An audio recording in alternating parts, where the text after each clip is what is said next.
Hello, and welcome to the Brutal Iron Gym podcast, where our goal is to cut through the BS and deliver the brutal truth about topics related to health and happiness. Today's podcast number 1902. The topic is nutrition, and the title is Focus on Convenience. In order to increase dietary success, you want to increase the convenience of the diet. If it's easier to do, you'll be more consistent. So they've done a lot of studies about, what diet strategies are best. Like what diet strategies equal not only the short-term progress that you would want, but long-term progress. They found that almost anything works short-term. Low carb, low fat, intermittent fasting, carnivore diet, Atkins, whatever. There's like 4 million of them. I'm blanking on so many. But there are an endless number of diets, and all of them will work in the short term in the sense that in order for you to lose body fat, if you're coming from a place of overeating, they're calorie restrictive, so therefore you will intake less calories and you will lose weight. Now that's assuming, that's a big assumption, that's a large assumption, is that you're coming into the diet being overweight or just not looking the way you want due to overeating. That is absolutely not the case for a lot of the clients that I work with. They come into a diet being overweight from inconsistent eating. And that is much different. That means that they undereat at some times and then overeat at other times. So a diet that is calorically restrictive, meaning it only fixes the overeating days, will only have minimum effect and for very short term. They're not going to get as great of an effect as if somebody was coming into the diet having overeaten as the reason why they're overweight. So if you want to learn more about inconsistent eating versus overeating, you can listen to podcast 1615. If you go to our website, www.brutalirongym.com, we have a podcast player. You can go back 300 episodes. So whatever player you're listening to on now, whatever podcast platform, if you can't get back to 1615, go to our website and you can do it there. And the podcast title is Nutrition, Why Are You Overweight? Inconsistent Eating versus Overeating. So if you're coming into a diet being inconsistent in how you eat, a caloric restrictive diet is going to help to some degree, but not as much as somebody who's been overeating, and it won't help as long as, like you might only get a couple weeks or a month or two of results, whereas somebody else might get 4, 5, 6 months of results if they've been chronically overeating. Another reason why people are overweight is because they undereat. Yes, they undereat so much so that then any moment of surplus, any momentary surplus, the body saves as much as it can for body fat. This is very common. This is extremely, extremely common. So those people, if they've been coming into diets undereating, they're not going to find any diets that really seem to work within like a month or two. They're going to have low energy, just feel like crap. They're going to have tons of cravings, tons of binging, and wonder why no diet ever works. So it can be very frustrating when trying to find the right diet, because most diets are written from a perspective of the person is overweight from overeating. And again, like I said, that is not always the case. So that's going to be very frustrating if you're going into a new diet coming from a place of inconsistent eating versus undereating, and you're just basically not going to get the results you expect, and you're going to be frustrated. To learn how to adjust for that, you can go to our website, go to Free Nutrition Education. The first document on that page is Create Your Own Nutrition Program. You can listen to the podcast and follow the paperwork associated with that, or you can hire me for $100 a month, and I'll take care of your nutrition. I'll teach you what to do within the first couple months, and then you can take with it and run with it on your own. But that way you get a guided approach and somebody who has the experience of working with people from an inconsistent or an undereating background. Right now, I'm offering free 15-minute consultations for anybody interested in working with me. You can email me at brutalirongym@gmail.com, or you can go to the website, go to the one-on-one services page, and you can submit from a link there for the free 15-minute consultation. So if you are interested, if you're struggling with diets, if you're wondering why they're not working, it could be because you're coming from a place that diet is not written for. Diets are directions from how to go from overeating to being lean, just like you would get directions from Miami to New York City. But if you are coming from a place of inconsistent eating, or you're coming from a place of undereating, or other dietary issues, you might need directions from Los Angeles to New York City or Toronto to New York City. So the directions of Miami to New York City aren't going to help you. That's the idea of using the free document we have on the website or hiring me or any nutritionist who can personalize the approach. It really does help. Okay. Now, back to today's topic of convenience. The reason why this is important is they've gone through every diet, whether it's low carb, low fat, Atkins, intermittent fasting, keto, whole food, like the whole food 30 or whatever it is. There's like 4 million. All of them, they all work in the short term if you're coming from a place of overeating. What defines a diet as working long term is whether or not the person could stay within the parameters of the diet, whether or not they could be consistent. If they can't be consistent with the habit, they're not going to get a consistent result. Therefore, they're going to revert back to probably what their old habits were, and they're going to get the old result, which was overweight. So convenience is important because it allows you to be consistent. The more consistent you are, the more progress you will make, and the more you will keep the progress that you make.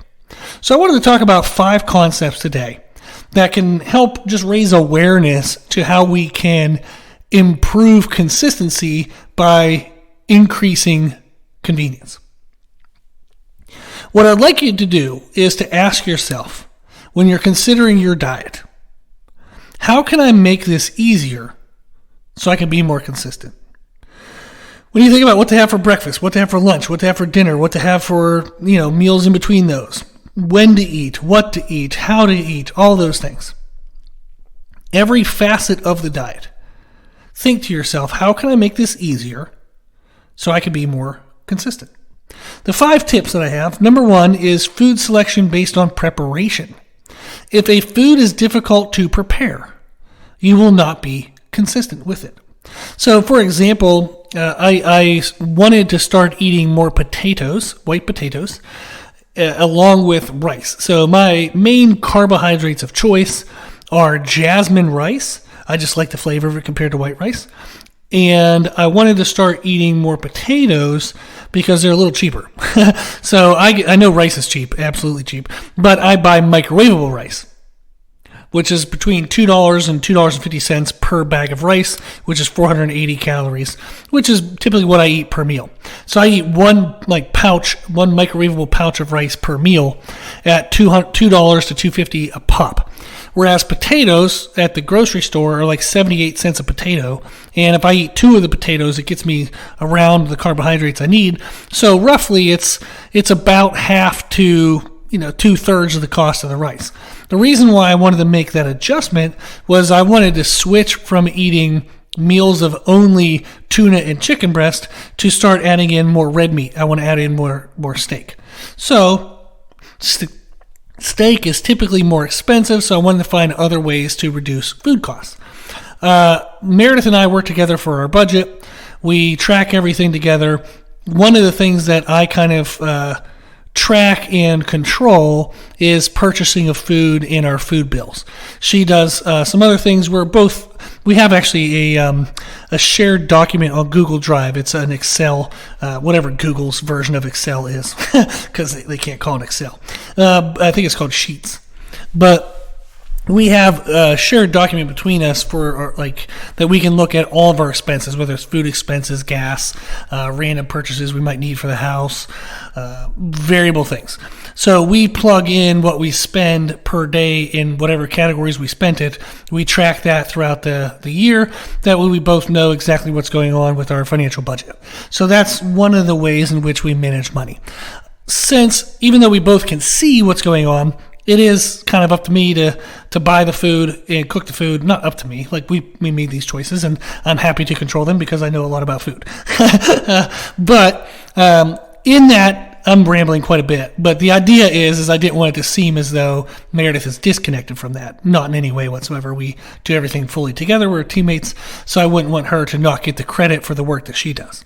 So when we do grocery shopping, I look at the food bill, look at everything we're spending every month, and say, where can I make some trade-offs? How can I keep this down? Not to where we lose the quality of our nutrition, but not waste unnecessary money. So switching to potatoes sometimes compared to rice all of the time will help me save some money. That'll help me give me a little more money that I can start to buy more red meat rather than relying on tuna and chicken all the time. Not that I mind that much. They're both easy to cook. I just like steak. We had it for Christmas dinner, and I was like, man, I haven't had some good red meat in a while. So I was like, I need to get back into that. So part of the decision is cooking potatoes more often, so that way I can have them. Meredith told me about what's called a potato bag. It's like a microwavable bag, and you can microwave, I can microwave 2 potatoes in 4 minutes. It's amazing. So it only takes me 4 minutes from the time I go, I'd like to have potatoes right now, and then I can eat potatoes. So it's very convenient in the sense that it's only 4 minutes. Rice is 90 seconds, again, relatively quick. Now I could make use a rice cooker, cook a big batch in the beginning of the day, and then eat that throughout the day, which we do have a rice cooker, and I do that every now and then, but every once in a while, life kind of takes a crazy turn in the middle of the day. I forget to eat the second meal of rice, and I eat something else instead because we're out and about or doing something different, and then all of a sudden I wake up the next morning and there's rice still in the rice cooker, and I'm like, damn it, I gotta throw that away and make some more rice. So it's sometimes not as convenient as it should be because I am not as consistent with eating it. Part of the reason why is I understand that what I want from the rice is a medium digestive rate of carbohydrates. I don't want super fast digesting sugary kind of carbs. I don't want super slow carbs because I already have gastroparesis. I have slow digestion of food anyhow. And then I'm not hungry by the next time I need to eat, so therefore I don't hit my protein goal and I don't hit my calorie goal. So my struggle is eating enough food throughout the day, so I have to eat foods that digest at least mediumly fast, if not faster, so that way I can eat more often throughout the day. All of that is a big rambly way of saying is you can choose food selection based on preparation as a way to make food more convenient. How I do that is I get microwavable rice. I now microwave potatoes. I do cook chicken at night in bulk. So I'll cook it for the meal that we're having, like dinner, but I'll also cook an extra portion of chicken for later, tomorrow, the next day, or for both Meredith and I the next day, depending on what she wants to have for lunch. She has 2 different types of pasta that she'll sometimes eat. She has celiac disease, so she has to be gluten-free, like super duper gluten-free. So it's actually brown rice pasta. But one of them is higher in protein. We call it protein pasta, but it's actually Banza pasta. And that cooks within 6 minutes. It takes longer to get the water boiling than it does to actually cook the pasta. And then we have the other pasta we call carb pasta, which is jovial pasta, which is still brown rice. But, the Banza pasta is actually chickpea pasta, which is why it's higher protein. And then the jovial pasta is brown rice pasta. So it's a little bit higher in carbs, not quite as much protein. So we call them protein pasta versus carb pasta because in her mind, does she want more protein in this meal or more carbs in this meal, depending on what she's pairing with it. So if we're going to have pasta with chicken, she'll have the carb-based pasta. If she's going to have the pasta by itself, which sometimes she'll sprinkle in feta cheese, and I'll chop her up some peppers in there and carrots. And that we have the protein pasta, the Banza pasta, chickpea pasta, because there's no other protein source in it. So we want the higher protein contained pasta. But again, that pasta, you can cook either one of the pastas in bulk. So I'll cook 5 days worth of pasta, like 5 meals worth, and she'll often have those for lunch. So if she ends up having it for dinner as well, I just cook an extra batch later in the week.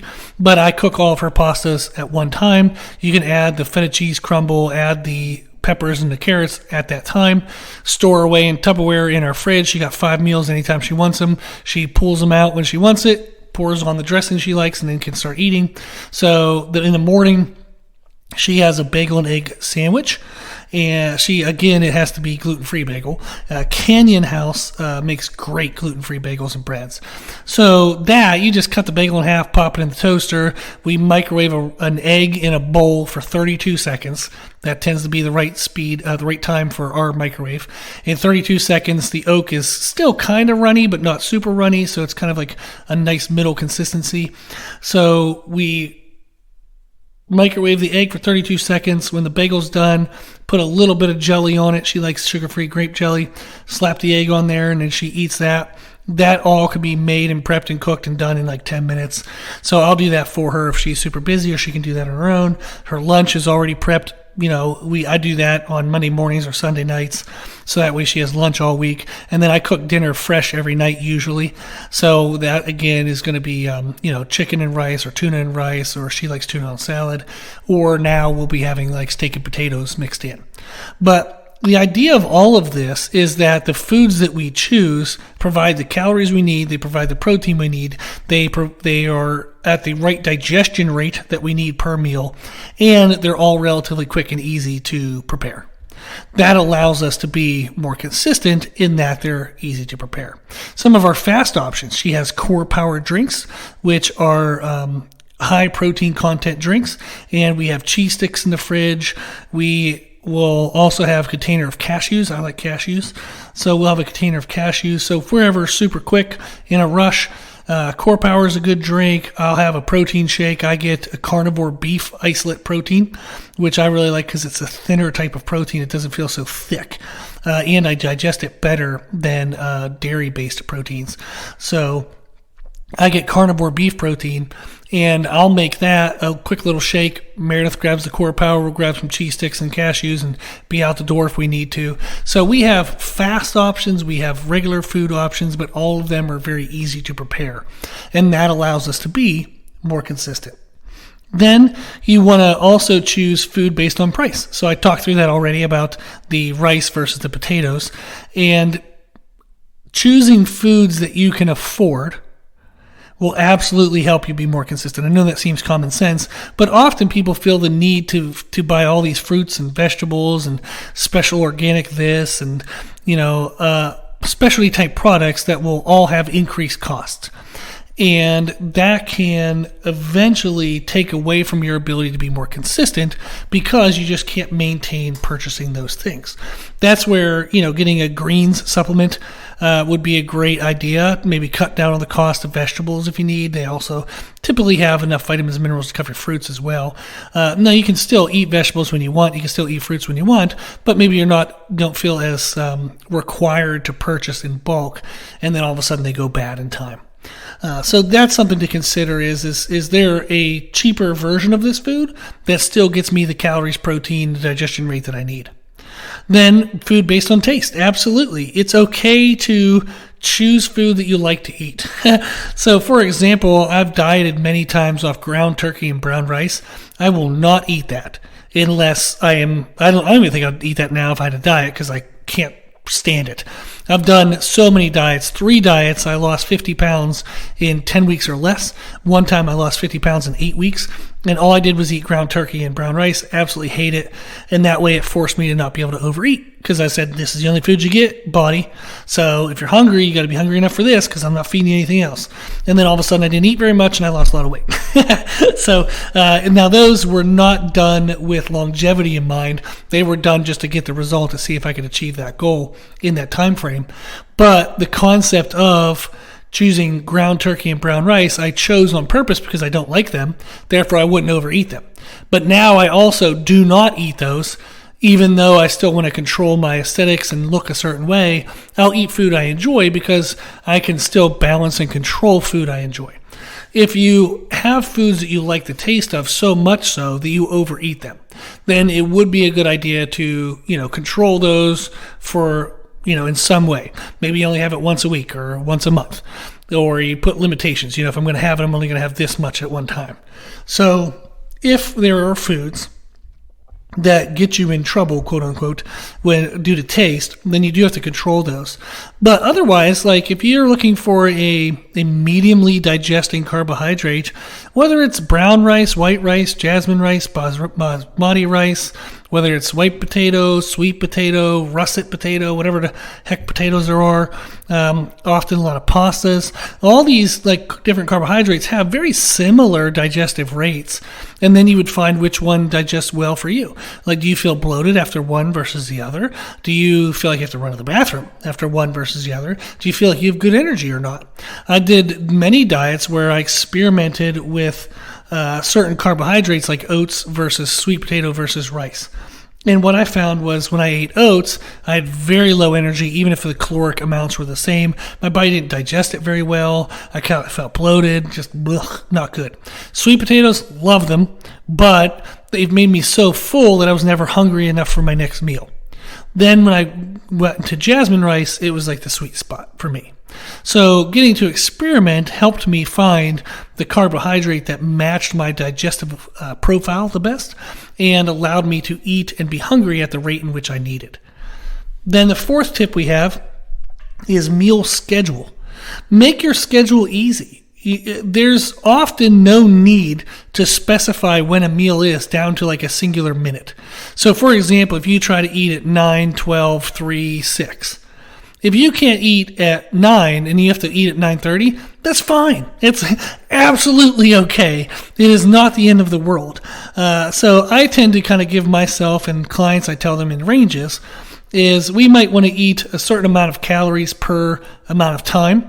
So, for example, I encourage clients to break their day into 3 sections. The first 5 to 6 hours of being awake, the next 5 to 6 hours of being awake, then the final 5+ hours of being awake, and say, hey, can you have a third of your calories and a third of your protein within this time frame? So within the first 5 or 6 hours of the day, can you have a third of your calories and protein? I don't care if it's in the front half of that 5 to 6 hours. I don't care if it's the middle. I don't care if it's spread among it all, over 2 different meals in that time frame. I don't care if it's one meal. Just try to get your calories, a third of your calories and protein in that first 5 to 6 hours. Then get the next third of your calories of protein in the next 5 to 6 hours. Then the final third of your calories of protein in the final third of the day. And that works out very well. There's very rarely ever need for us to be more specific than that, unless I have somebody who's competing or getting on stage. Then we do have to be a little more precise with our timing. Then the fifth tip is a mindset tip. You want to think of the progress of your diet as relative to 0, not relative to perfection. If you listen to yesterday's podcast, Meredith and I did a podcast together where we talked about managing stress. And it was specifically managing stress when you're pursuing new goals, because you're probably going to come into new goals in the new year carrying stress you've already had from last year. And then also you're going to face new stress as you try to pursue new goals. That can be very challenging. And often when we feel like we make a mistake and we fall short of perfection, we tend to shut down. We tend to quit. We tend to think, all progress is lost. And that's not true. Instead of thinking comparative to perfection, we want to think comparative to nothing. Meaning, if I am doing something above nothing, I am making progress. It's more convenient. I know the tips are supposed to be about convenience, and why am I talking about mindset? It's a more convenient mindset, because you always feel as though you're making progress. You may be making progress at variable speed. Maybe you're making slower progress than you expected, but it's still progress, right? If you can think of you're always making progress just at variable speeds, rather than always falling short of perfection, you're going to continue to be more consistent. It's more convenient because you're going to stay active. You're going to stay with the desire of how can I do more? How can I do better? Rather than, how can I be perfect? If I can't be perfect, everything's a loss, everything's a failure, I'm a failure. So I know it's a little bit of a stretch maybe to throw this fifth one in there and have it labeled as convenience, but I really do want to mention it because it is significant. It will help you be more consistent. So, my 5 tips that I have for how you can make things easier so you can be more consistent, how you can make them more convenient so you can be more consistent, is food selection based on preparation, food selection based on price, food selection based on taste, meal schedule, and a mindset. Think of everything relative to 0, not relative to perfection. Okay, I hope that helps. If you have any questions, if you need anything, remember we're doing that free 15-minute consultation. You can just shoot me an email at brutalirongym@gmail.com. If you like the podcast, please share the podcast. If you like the podcast, please consider donating to support the podcast, which you can do on our website. Also, if you like the information we share in the podcast, you can find more from us on our social media channels. You can find us and follow us on Instagram and YouTube under the name Brutal Iron Gym. As always, I hope this was helpful, and thank you for listening.